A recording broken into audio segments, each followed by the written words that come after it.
The witch movie को explain करना बस अभी शुरू करता हूँ मैं friends. The witch movie basically शैतान का प्रभाव दिखाती एक कहानी है। वैसे एक बहुत ही मिस्टीरियस शख्सियत होता है वो, जिसे हम कहते हैं शैतान। हॉलीवुड को शैतानों में दिलचस्पी इसलिए होती है क्योंकि शैतान, राक्षस, चुड़ैलें, भूत पिशाच और भटकती आत्माएं, ये सारे के सारे हमें एक ही डार्क वर्ल्ड के अलग अलग सिटीजन्स के जैसे लगते हैं। बात करें अगर शैतान की, तो हम सोचते हैं कि शैतान दूसरों का खून पीने वाला और जिंदा इंसानों को कच्चा चबा जाने वाला कोई राक्षस ही होता होगा। दिलचस्प है कि जब हम लोग शैतान के बारे में सोचते हैं तो पहल दिमाग में छवि भी एक राक्षस की ही उभरती है, पर ऐसा इसलिए है क्योंकि शैतान का मकसद राक्षसों के मकसद से काफी मिलता जुलता सा होता है, और वो मकसद होता है, जैसा कि आपको पता ही है, इंसानों को तकलीफ पहुंचाना। राक्षस के मकसद में और शैतान के मकसद में देखा जाए तो थोड़ा सा फर्क होता है, और वो ये कि राक्षस इंसान को खा जाना चाहता होता है, जबकि शैतान हमें गलत राह पर भटकाता है।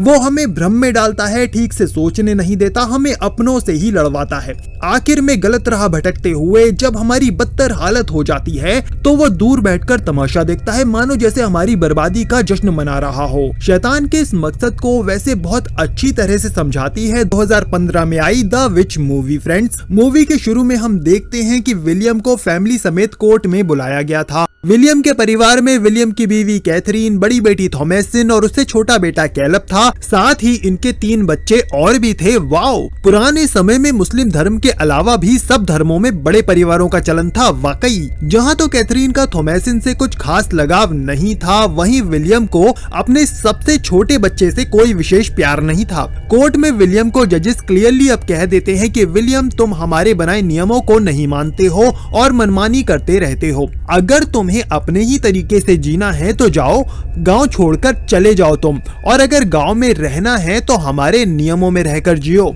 विलियम भी जजेस को क्लियरली कह देता है कि आपके बनाए नियम कानून बेकार हैं, मैं उन्हें कभी भी नहीं मानूंगा। तो इस तरह विलियम परिवार को लेकर अब जंगल में चला आता है। ये लोग जंगल में सभी बंदिशों से आजाद बिल्कुल अकेले थे। दोस्तों, हम लोग अकेले हो जाने से इसलिए डरते हैं क्योंकि शहर में सभी दूसरे लोगों के बीच रहने पर हमें रोजमर्रा की बहुत सी तैयारी पहले से ही करी कराई तैयार मिल जाती है। लेकिन विलियम की तरह अगर बीहड़ जंगल में बस जाएं तो ऐसा नहीं हो पाता। मगर विलियम तो इस तरह की जिंदगी की जो घनघोर मेहनत होती है उससे डरता बिल्कुल भी नहीं था। लेकिन भीड़ का हिस्सा होने का एक दूसरा बड़ा फायदा सुरक्षा का भी होता है। हालांकि विलियम को इसकी भी कोई फिक्र नहीं थी। पास में बस बंदूक मौजूद होना ही विलियम की नजर में संपूर्ण सुरक्षा की गारंटी जैसा था। लेकिन विलियम को जल्दी ही ये पता चलने वाला था कि जंगल में ऐसे खतरे भी हैं जो उसकी बंदूक से बिल्कुल नहीं डरते।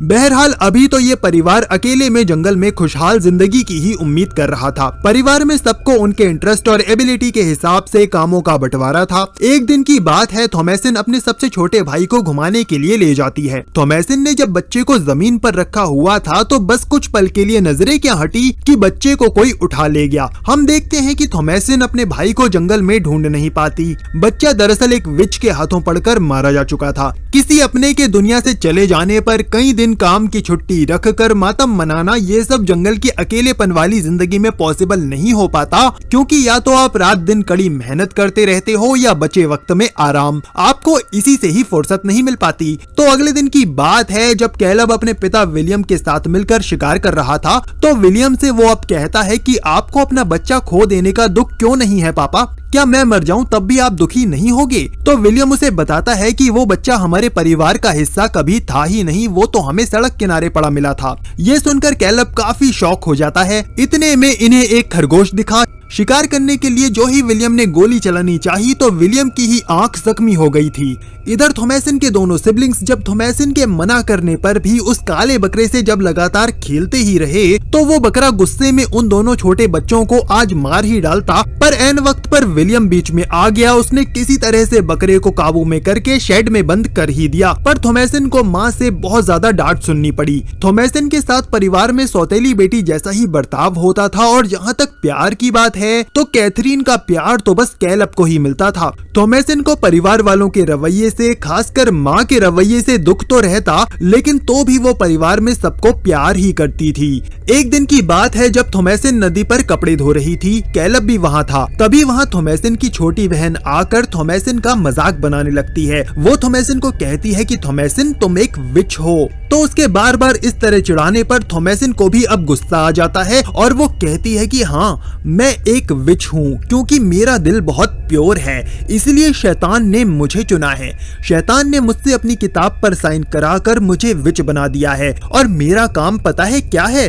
छोटे बच्चों को खा जाती हूँ मैं। ये सुनकर थॉमैसन की छोटी बहन बहुत डर जाती है। आफ्टर ऑल वो बहुत छोटी थी, पर कैलब उससे कहता है कि थॉमैसन सिर्फ मजाक कर रही है, ऐसा सिर्फ किस्से कहानियों में सुना गया है। लेकिन छोटी बच्ची के दिमाग में तो थॉमैसन की कही बातें एकदम फिक्स हो चुकी थी। रात में पूरी फैमिली साथ में खाना खा रही होती है और ये लोग आपस में दिन भर की बातें भी कर रहे थे कि अचानक तभी इनकी बकरियां शोर मचाने लगी। थॉमैसन उठकर गई और उसने जब बाड़े में जाकर देखा तो वहाँ एक काला खरगोश था, जिसे देखकर थॉमैसन अब काफी डर जाती है। अगले दिन कैथरीन विलियम से कहती है कि थॉमैसन जरूर श्रापित है, इसलिए जंगल में रहते हुए यहाँ उनके साथ बुरा ही बुरा हो रहा है। विलियम श्राप की बात तो नहीं मानता, पर वो थॉमैसन को शहर ले जाकर वहाँ काम पर रखवाने की बात पर राजी हो जाता है। इन्हें पता नहीं होता, लेकिन थॉमैसन दुखी मन से इनकी ये सारी बातें सुन रही थी। अगले दिन कैलब थॉमैसन के साथ जंगल में लगाए हुए अपने ट्रैप्स को देखने जाता है, लेकिन फिर से वही काला खरगोश इन्हें दिखा तो कैलब उसके पीछे भागा और कैलब तब तक भागता ही रहा जब तक वो जंगल में भटक नहीं गया। थॉमैसन कैलब के पीछे नहीं आ सकी थी क्योंकि घोड़े से गिरकर वो बेहोश हो गई थी। होश वापस आते ही थॉमैसन घर की तरफ भागी, पर विलियम उसे रास्ते में ही मिल गया था। विलियम इनकी ओर ही आ रहा था, इनको ढूंढते हुए। विलियम के पास बंदूक थी और उसे जंगल के रास्ते भी अच्छे से पता थे, पर फिर भी ये लोग कैलब को ढूंढ नहीं पाते। जबकि इधर जंगल में खो चुके कैलब को अब एक विच मिलती है जो उसे फुसलाकर अपने घर ले जाती है। रात में घर में कैलब की वजह से सब परेशान हो रहे थे, पर हैरत की बात है कि जल्दी ही कैलब अपने आप ही घर लौट आता है। वो लौट तो आया था, लेकिन उसकी हालत बिल्कुल भी ठीक नहीं थी। सच कहूँ तो उसकी हालत बिगड़ती ही चली जा रही थी। अगले दिन बकरी का दूध निकालने जब जाती है थॉमैसन, तो बकरी के थन से दूध की जगह खून निकल रहा था। इस परिवार को जैसे सच में किसी विच की नजर लग चुकी थी। पता नहीं उस विच ने कैलब के साथ क्या किया था, पर वो अजीब हरकतें कर रहा था। कभी उसे दर्द होता तो कभी वो हंसने लगता और जल्दी ही उसके मुंह से खून भी आने लगा था। अब इसी समय छोटे बच्चे भी थॉमैसन पर विच होने का इल्जाम लगाने लगते हैं, पर थॉमैसन क्लियर करती है कि उसने बस मजाक किया था। तो सभी लोग मिलकर कैलब के लिए प्रे करने लगते हैं, लेकिन फिर भी कैलब की जान नहीं बच पाती, उसकी दर्दनाक मौत हो ही जाती है। विलियम को भी अब थॉमैसन के विच होने को लेकर शक होने लगता है, पर जब वो थॉमैसन से इस बारे में पूछता है तो थॉमैसन कहती है कि आप भी मुझे गलत समझ रहे हो पापा, मुझे तो मेरे दोनों छोटे भाई बहन ही विच जैसे लगते हैं और साथ में उनका वो प्यारा काला बकरा भी। थॉमैसन की बातें सुनकर अब विलियम को इतना गुस्सा आ जाता है कि वो थॉमैसन और उसके दोनों छोटे भाई बहनों को भी शेड में लॉक कर देता है, साथ में उनके उस बकरे को भी। इसके बाद विलियम कैलब को दफना देता है। कैथरीन को कैलब का साया भी दिखा फ्रेंड्स, पर सबसे अजीब बात तो रात में होती है। रात में शेड में बंद तीनों भाई बहनों को एक विच आकर खूब डरा जाती है, पर ये तीनों भाग कर जाते तो कहाँ। एक्चुअली हो ये गया था कि रात में वो दोनों बच्चे उस विच का शिकार हो गए थे, लेकिन थॉमैसन बच गई थी। अगली सुबह विलियम जब जगा तो सारी मरी हुई बकरियों को देखकर वो शॉक हो जाता है। अभी इस शॉक से वो उबरा भी नहीं था कि वो काला बकरा तेजी से आकर विलियम के पेट में सींग घुसा देता है। थॉमैसन ये सब देख ही रही होती है, पर वो कर कुछ नहीं पाती और ना ही विलियम इस बार कुछ कर पाता है। एट द एंड विलियम बकरे के दूसरे हमले में मारा जाता है। ऐसा लगता है कि कैलब के भूत को देखने के बाद कैथरीन भी पागल हो चुकी थी। वो थॉमैसन पर कातिलाना हमला कर बैठती है। थॉमैसन ये करना तो नहीं चाहती थी, लेकिन अपनी जान बचाने के लिए उसे कैथरीन को मारना पड़ता है। पूरी फैमिली को खो चुकी थॉमैसन उस बियाबान जंगल में बिल्कुल अकेली रह गई थी। अब वो उस काले बकरे के पास अब आती है और कहती है कि मुझे जवाब चाहिए तुमसे, बताओ क्यों हुआ ऐसा। वो काला बकरा अब एक डेविल के रूप में आ जाता है फ्रेंड्स, और वो थॉमैसन के सामने एक किताब रखता है और कहता है कि इस पर साइन करो और विच बन जाओ। थॉमैसन साइन कर देती है।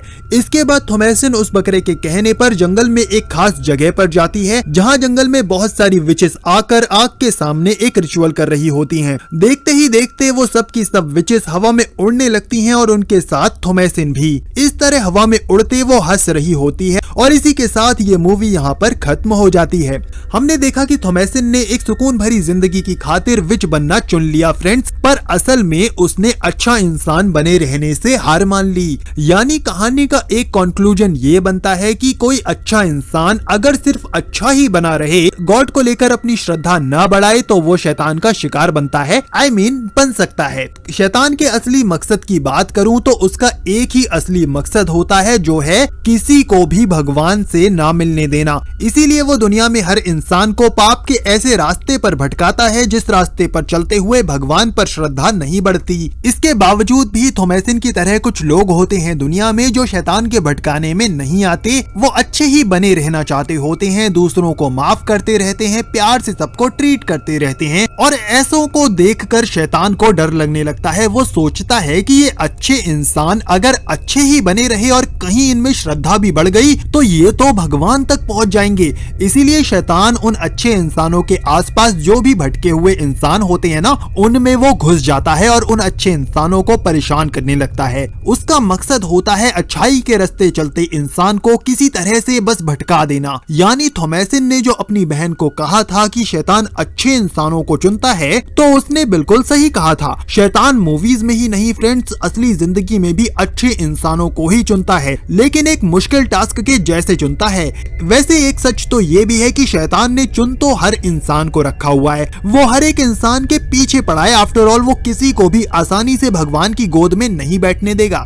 लेकिन फ्रेंड्स, जब अच्छे इंसान अच्छाई से नहीं डगमगाते तो शैतान को ज्यादा दम लगाना पड़ता है उनको भटकाने के लिए। वो उन अच्छे इंसानों के मन में घुसकर भी और आसपास वाले लोगों के जरिए भी उन अच्छे इंसानों का रास्ता बदलता है। असली जिंदगी में कोई भुतहा एक्टिविटी नहीं होती अच्छे लोगों के साथ, केवल जीवन में दुख इतना बढ़ जाता है कि भगवान से भरोसा डगमगा जाता है। थॉमैसन एक कल्पना है, पर फिर भी शैतान की मेहनत दिखती है इस कहानी में। शैतान का ये संघर्ष ना होता ना फ्रेंड्स, तो भगवान को पाना एक हलवा टास्क था। शैतान होता तो वैसे बहुत ही कट्टर है फ्रेंड्स, पर जो सच्चे होते हैं ना, वो जिंदगी में सब कुछ सहकर भी शैतान के प्रस्ताव को बार बार ठुकराते ही रहते हैं। वो शैतान की बातों में नहीं आते और इस रास्ते चलते हुए उन्हें जल्दी ही भगवान की राह पर होने का एहसास होने लगता है। द विच मूवी थॉमैसन की कहानी है फ्रेंड्स, एक ऐसे इंसान की जिसने शैतान के आगे हार मान ली। हार मानकर थॉमैसन को थोड़े समय के लिए राहत तो जरूर मिल गई, पर वो जल्दी ही ये महसूस करेगी कि वो रास्ता भटक चुकी है। शैतान की बात मान लेने पर हमारे साथ असल में क्या होता है फ्रेंड्स, ये एक अच्छा सवाल है। कहानी के जरिए तो हम इसका पता नहीं लगा सकते, क्योंकि थॉमैसन भी कल्पना है और द विच मूवी भी। लेकिन असल में होता ये है कि शैतान से हारा हुआ कोई इंसान बाहर से तो इंसान जैसा ही होता है, लेकिन उसमें अंदर थोड़ा बदलाव हो जाता है। उसके मन का रूप किसी राक्षस, जानवर, चुड़ैल, कीड़े मकोड़े या दूसरे शैतान जैसा भी हो सकता है। वो इंसान होकर भी इंसान जैसा जीवन नहीं जी पाता होगा, क्योंकि उसे दिलचस्पी नहीं हो पाती होगी। लेकिन अच्छी बात यह है कि समय आने पर भगवान शैतान का दिया सारा जानवरपना हटाकर हमें इंसान बनाते रहते हैं। भले हम दोबारा से शैतान की बातों में आ जाएं, लेकिन भगवान हार नहीं मानते और शैतान भी हार नहीं मानता। तो देखा जाए तो भगवान और शैतान की लड़ाई में हम इंसानों की जिंदगी उलझी हुई है। सच में भगवान और शैतान के बीच एक लड़ाई हमेशा ही चलती रहती है। भगवान और शैतान के बीच चल रही इसी लड़ाई पर द विच मूवी की कहानी एक रोशनी की किरण डालती लगी मुझे, तो मैंने सोचा इस पर वीडियो बनाऊं friends. By the way video यहीं खत्म हुआ, मिलते हैं अगले वीडियो में। Till then take care.